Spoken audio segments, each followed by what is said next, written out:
Welcome friends. সমস্ত শিক্ষক মণ্ডলী, টেট ম্যান্ডেটরি সুপ্রিম কোর্টের এই রায়ের পর কোন রাজ্য কি পদক্ষেপ নিয়েছে সবটাই আজকের এই প্রতিবেদনে আলোচনা করব।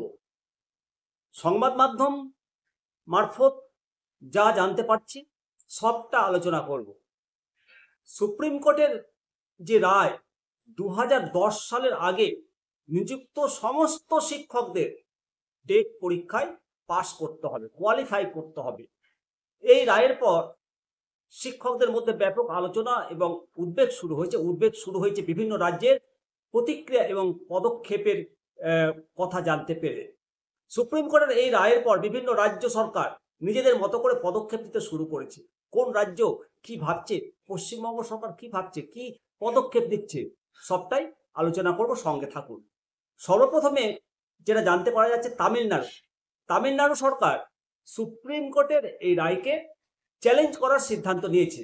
তারা ইতিমধ্যে একটা রিভিউ পিটিশন দাখিল করার প্রস্তুতি নিচ্ছে, যার মাধ্যমে এই রায় পুনর্বিবেচনা আর্জি জানানো হবে। তবে মনে রাখা দরকার যে রিভিউ পিটিশনের মাধ্যমে মূল মামলার রায় পরিবর্তন করা ঐতিহাসিকভাবে বেশ কঠিন, তবে কিছু সংশোধন হতেই পারে। অবশ্যই কি রেকটিফিকেশন বা পুনর্বিবেচনার মাধ্যমে উঠে আসে সেদিকে নজর থাকবে। তবে আবার জানতে পারা যাচ্ছে যে মহারাষ্ট্র সরকার যেখান থেকে এই মামলাটা উৎপত্তি, সুপ্রিম কোর্ট পর্যন্ত গিয়েছিল এই মামলাটা, সেই মহারাষ্ট্র এখনো এই নিয়ে কোনো চূড়ান্ত সিদ্ধান্ত নেয়নি। তবে শোনা যাচ্ছে তারাও একটা রিভিউ পিটিশনের পথে হাঁটতে পারে। এই বিষয়ে আনুষ্ঠানিকভাবে কোনো ঘোষণা করা হয়নি। উড়িষ্যা সরকারের অবস্থান সম্পর্কে যেটা জানতে পারা যাচ্ছে, উড়িষ্যা সরকার অন্য রাজ্যগুলোর পদক্ষেপের দিকে তাকিয়ে রয়েছে। যদি বেশিরভাগ রাজ্য এই রায় মেনে নেয় তবে উড়িষ্যা সরকারও সেটা ইমপ্লিমেন্ট করবে। তবে অন্য রাজ্য যেমন তামিলনাড়ুর মতো কোনো রাজ্য যদি রিভিউ পিটিশনের পথে হাঁটে তবে উড়িষ্যাও সেই রিভিউ পিটিশনের পথে হাঁটবে। তবে উড়িষ্যা পিটিশনের চূড়ান্ত রায়ের জন্য তারা অপেক্ষা করবে।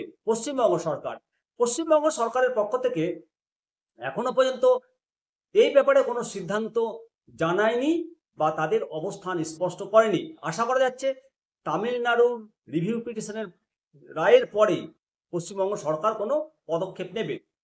কেন্দ্র সরকারের ভূমিকা কি?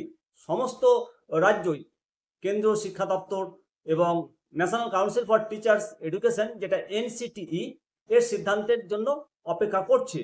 কারণ তাদের সিদ্ধান্তই সব রাজ্যের জন্য বাধ্যতামূলক হবে। এই পরিস্থিতিতে সারা দেশের লক্ষ লক্ষ শিক্ষকের ভবিষ্যৎ এখন নির্ভর করছে সুপ্রিম কোর্টের রিভিউ পিটিশনের রায় এবং কেন্দ্র সরকারের চূড়ান্ত সিদ্ধান্তের ওপরে। এই রায় একদিকে যেমন শিক্ষার মান বাড়াবে এরকমই একটা পদক্ষেপ হিসাবে ধরা যাচ্ছে, আবার অন্যদিকে পুরাতন শিক্ষকদের জন্য এটা একটা বড় চ্যালেঞ্জ। কারণ 25 বছর, 26 বছর, 27 বছর শিক্ষকতা করার পর আবার এই টেটের মতো পরীক্ষায় বসে আবার যোগ্যতার প্রমাণ দিতে হবে কেন? এটা একটা বড় প্রশ্ন। আগামী দিনে এই পরিস্থিতি কোন দিকে এগায় সেদিকেই নজর থাকবে। অবশ্যই আপনারা চ্যানেলটিকে সাবস্ক্রাইব করে রাখবেন পরবর্তী আপডেট পাওয়ার জন্য। ভালো থাকবেন, সুস্থ থাকবেন। জয় হিন্দ, জয় ভারত।